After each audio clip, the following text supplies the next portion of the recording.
Much is the cost, right in box. यहाँ पे ये जो सारी चीज़ें दी है उसकी टोटल कॉस्ट कितनी होती है वो हमें यहाँ पे देख के एक बॉक्स में लिखना है। फॉर एग्जाम्पल एक हमें यहाँ पे दिया है, ये एग्जाम्पल हमारी टेक्स्ट बुक में भी था, ये बनाना वाला एग्जाम्पल टेक्स्ट बुक में भी था। तो देखो यहाँ पे जो इस साइड के बॉक्स में चीज़ें दी है वो सब एक एक ही दी है, ओनली वन दी है, और यहाँ पे उसकी कॉस्ट लिखी है। तो वो हमें क्या यहाँ पे दिखा रहे हैं कि ये जो एक चीज़ है, ये जो एक बनाना है उसकी प्राइस 2 रुपीज़ है। टेक्स्ट बुक में बनाना की प्राइस 1 रुपी थी, यहाँ पे 2 रुपीज़ है। ओके, तो उस हिसाब से काउंटिंग करना है। क्या कहा है, एक बनाना की 2 रुपीज़ यहाँ पे कॉस्ट है। Cost means price. अगर एक बनाना 2 रुपये का हो तो 3 बनानास कितने रुपए के होंगे? तो हमें क्या समझना है, यहाँ पे ये 1, 2 एंड 3 बनानास है, उसकी कॉस्ट यहाँ पे लिखी है कि एक बनाना है उसकी 2 रुपीज़ है, तो वैसे यहाँ पे 3 है, तो 3 बनाना अगर हम लेंगे तो उसकी टोटल कॉस्ट कितनी होगी? 2 + 2 4 + 2 6। ओके, तो देखो यहाँ पे लिखा है 6 रुपीज़। ऐसे यहाँ पे कोई भी चीज़ की एक की प्राइस दी होगी, अगर हमें वो एक लेना है तो उसकी प्राइस इतनी है, अगर हमें बहुत सारे लेने हैं तो हमें उसको कितने पैसे देने पड़ेंगे वो यहाँ पे सीखना है। ओके, तो ये फॉर एग्जांपल यहाँ पे बनाना का दिया है। नेक्स्ट यहाँ पे है इरेज़र, इसका जो है टोटल कॉस्ट वो हमें यहाँ पे काउंट करना है। जैसे कि यहाँ पे हमें एक इरेज़र दिया है, उसकी कॉस्ट यहाँ पे लिखी है 1 रुपी।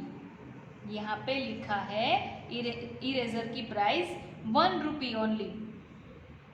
तो यहाँ पे बहुत सारे इरेज़र दिए हैं, अगर एक इरेज़र की प्राइस 1 रुपी हो तो इतने सारे जो इरेज़र है उन सब की प्राइस कितनी होगी? ये 1 रुपी में ये सारे इरेज़र तो हमें नहीं मिलेंगे। 1 रुपी जो है उसमें हम एक ही इरेज़र ले सकते हैं, पर यहाँ पे बहुत सारे हैं, तो इन सब की कॉस्ट अगर हमें फाइंड करनी है तो हमें वो रुपी के टोटल करना पड़ेगा। तो ये एक है 1 रुपी का, सो ये 1 टोटल यहाँ पे कितने इरेज़र है देख लेते हैं। 1 2 3 4 5 6 7 8 इरेज़र है। एक इरेज़र की 1 रुपी कॉस्ट है, तो 1 + 1 2 + 1 3 + 1 4, इसमें तो 1 1 ही ऐड करते जाना है। ओके, +1 5 +1 6 +1 7 +1 8। तो ये सारे इरेज़र की प्राइस कितनी होगी?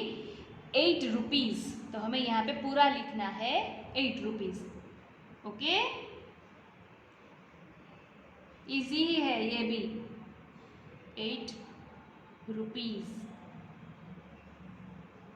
डन। अगर हमें कोई भी चीज़ की एक की प्राइस मिल जाए तो हम फिर बाकी सारे की प्राइस हम फाइंड कर ही सकते हैं। नेक्स्ट यहाँ पे है पेन। क्या है? पेन। तो यहाँ पे एक पेन की प्राइस लिखी है 5 रुपीज़। एक पेन की प्राइस लिखी है यहाँ पे 5 रुपीज़। तो अगर हमें 1 2 3 एंड 4 यहाँ पे जो पेन दी है उसकी कॉस्ट टोटल कितनी होगी वो फाइंड करना है, तो हमें टोटल करना पड़ेगा। यहाँ पे एक पेन की 5 रुपीज़ अगर हम कॉस्ट लिखे तो ये एक की 5, तो 5, तो हमें 5 5 ऐड करते जाना है। ये 5 + 5 10।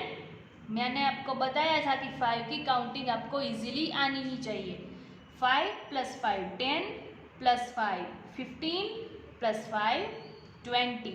ओके, तो अगर एक पेन की 5 रुपीज़ कॉस्ट हो तो 4 पेन की 20 रुपीज़ कॉस्ट होती है। ये इजी ही है, आप ज़्यादा प्रैक्टिस करोगे तो आपको इजीली समझ में आ जाएगा बाद में। नेक्स्ट यहाँ पे दी है स्केल, जिसकी यहाँ पे कॉस्ट लिखी है 2 रुपीज़ एंड 2 रुपीज़। यहाँ पे अलग अलग कॉइन्स में कॉस्ट यहाँ पे हमको दी है। तो ये 2 रुपीज़ प्लस 2 रुपीज़ कितने होते हैं? 4 रुपीज़ होते हैं। तो हमें क्या समझना है कि ये एक स्केल की 4 रुपीज़ प्राइस है। वैसे ही हमें यहाँ पे 3 स्केल दी है। तो अगर एक स्केल की 4 रुपीज़ प्राइस हो तो 3 स्केल की कितनी होगी? 4 ऐड करते जाना है।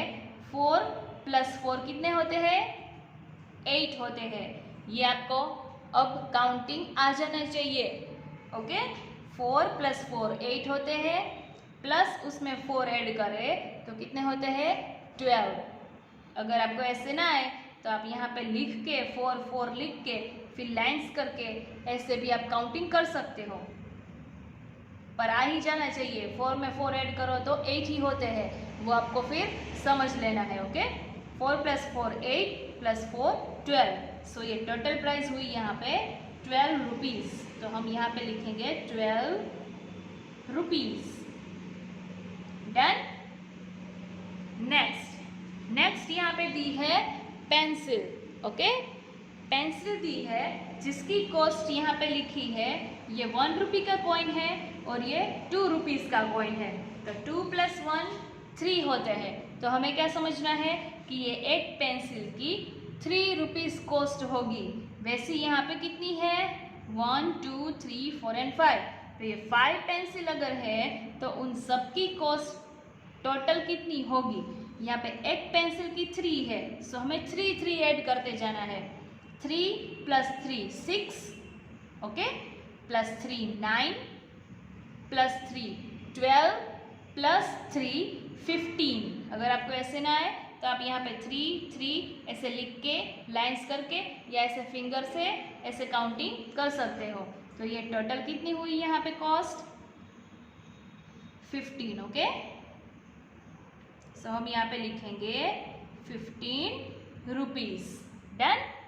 वैसे ही यहाँ पे लास्ट में बॉल दिए हैं, तो एक बॉल की प्राइस यहाँ पे लिखी है, ये है 1 रुपी का कॉइन, ये है 2 रुपीज़ का कॉइन और ये है 5 रुपीज़ का कॉइन। तो ये टोटल कितने यहाँ पे रुपये हुए?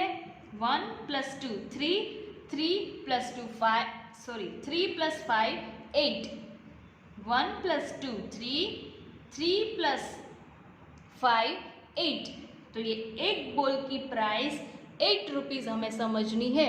ओके, ऐसे यहाँ पे 2 बॉल्स दिए हैं। अगर एक बॉल की प्राइस 8 रुपीज़ हो तो 2 बॉल की प्राइस कितनी होगी? 8 प्लस 8 करना है, 8 को 2 टाइम्स करना है। 8 प्लस 8 कितने होते हैं? 16 होते हैं। ओके, सो मैं यहाँ पे लिख रही हूँ 16 रुपीज़।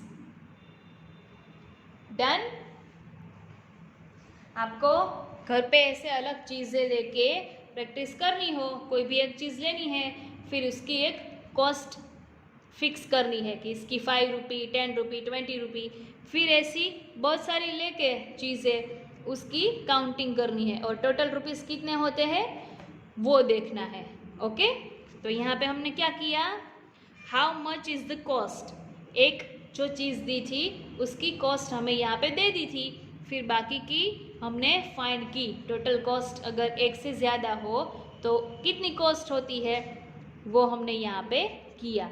ओके, सारी चीज़ें ये आप घर पे प्रैक्टिकली करोगे तो आपको ज़्यादा समझ में आएगा।